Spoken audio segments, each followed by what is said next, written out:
बच्चों, आप लोगों को शब्द का भेद बताया था, तो उसमें दो का बता चुके थे, और तीसरा है देशज शब्द। अब देशज का अर्थ ही होता है जो देश से ही आया हो, तो इसका होता है कि देश जोड़ ज।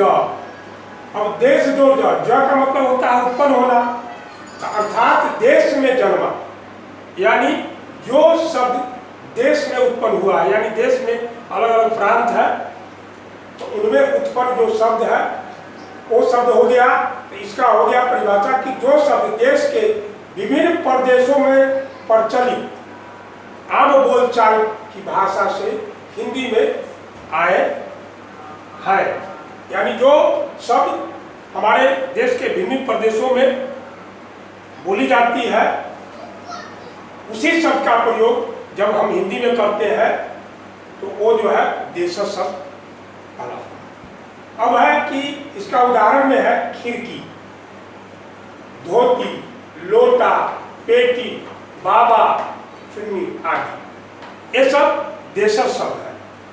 अब आते हैं चौथा में विदेशी शब्द। अब इससे साफ अर्थ जाहिर होता है कि जो विदेशों की भाषाओं से आए हुए शब्द है, तो इसका होता है परिभाषा की जो शब्द विदेशियों के संपर्क में आने पर विदेशी भाषा से हिंदी में आए, वे शब्द विदेशी शब्द कहलाते हैं। यानी विदेशी भाषाओं से जो शब्द हमारे हिंदी भाषा में प्रयोग होने लगा है, उसे हम विदेशी शब्द कहते हैं। जैसे pen, pencil, station, car, doctor, school, computer, train, circus, truck, telephone आदि, ये सब अंग्रेजी भाषा से आए हुए शब्द है।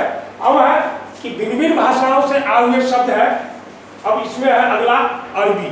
अरबी भाषा से भी शब्द आए हैं हिंदी में, जैसे जहाज, मतलब, तारीख, कीमत, अमीर, औरत, इज्जत, किस्मत, इलाज, वकील, किताब, कालीन आदि, ये सब अरबी भाषा से आए हुए शब्द है जिनका प्रयोग हिंदी में किया जाता है।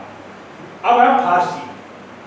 फारसी भाषा से आए हुए शब्द है, इनका उदाहरण है हफ्ता, जवान, किनारा, दारोगा, आवारा, काश, बहादुर, जहर, मुफ्त, आराम, जल्दी, खूबसूरत, बीमार, शादी, ये सब जो है फारसी भाषा से आए।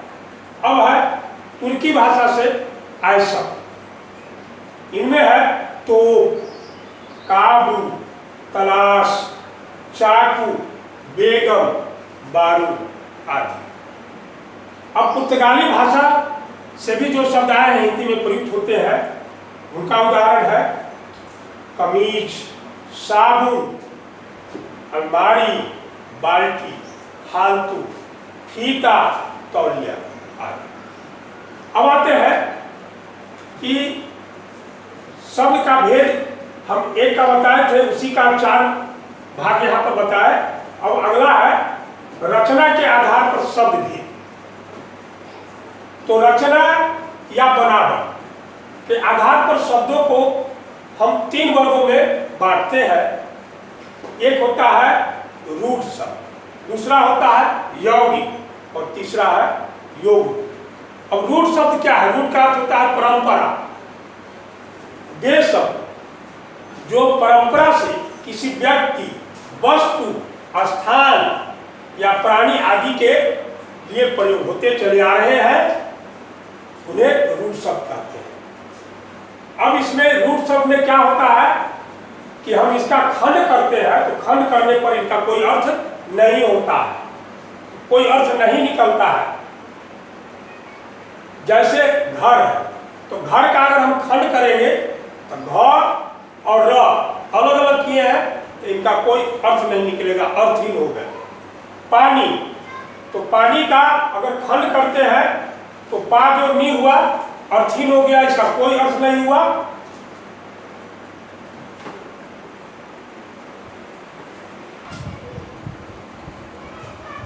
अब रूट शब्द के बारे में बता दिए। अब दूसरा उदाहरण है यौगिक शब्द। तो यौगिक शब्द क्या होता है? यौगिक का अर्थ होता है जोग, तो जोग से बनने वाला, इसका अर्थ हो गया कि जोग से बनने वाला। तो वे शब्द जो दो या दो से अधिक शब्दों के योग से बनते हैं, यानी ये दो या दो से अधिक शब्दों के मिलने से बनता है, इन्हें यौगिक शब्द कहते हैं। अब इन शब्दों के खंड किए जा सकते हैं। खंडित शब्दों के भी अर्थ होते हैं। रूढ़ में खंडित शब्दों के अर्थ नहीं होते थे, लेकिन इसमें खंडित शब्दों के अर्थ होते हैं। अब इन शब्दों की रचना कैसे होती है? उपसर्ग से, प्रत्यय से, संधि से, समास से इनकी रचना होती है। अब उदाहरण स्वरूप भोजनालय, समास है भोजन प्लस आलय। इसका अर्थ हो गया कि भोजन का घर। अब है सुपुत्र, ये उपसर्ग हो गया, सु जोड़ पुत्र, यहाँ पर सु क्या है? उपसर्ग। अब इसका अर्थ है अच्छा बेटा। अब आते हैं तीसरा योग रूट शब्द। तो योग रूट, योग का मतलब जोग जोड़ना, तो योग जोड़ रूट क्या बना? योग रूट, यानी जोग से बने रूट। रूट का मतलब परंपरा बता चुके थे, तो बने रूट हो गए शब्द। वे शब्द जो यौगिक होते हैं परंतु एक विशेष अर्थ के लिए रूढ़ हो जाते हैं। ये शब्द क्या है? यौगिक है, लेकिन विशेष अर्थ के लिए रूढ़ हो जाते हैं, इसलिए योग रूढ़ शब्द कहलाते हैं। जैसे दशानन। अब दशानन है 10 जोड़ानन, अलग कर दिए, दोनों का अर्थ है, लेकिन इसका अर्थ है 10 मुख वाला। अब विशेष अर्थ में क्या हो जाएगा कि रावण के लिए, रावण के लिए रूढ़ हो गया है विशेष अर्थ। अब है जलज, तो जल जोड़ ज मतलब उत्पन्न होना, जन्म लेना, तो जल में जन्म लेने वाला, इसका अर्थ हुआ जल में जन्म लेने वाला, यानी ये किसके लिए प्रयुक्त हुआ? कमल के लिए, तो कमल के लिए रूढ़ हो गया। तो अब जो है जोग रूढ़ शब्द है केवल अपने रूढ़ अर्थ को प्रकट करने वाले प्राणी, शक्ति, वस्तु या स्थान के लिए प्रयोग किए जाते हैं। बहुव्रीहि समास ऐसे शब्दों के अंतर्गत आते हैं। अब ये जो योग रूढ़ शब्द है एक बहुव्रीहि समास के अंतर्गत आते हैं।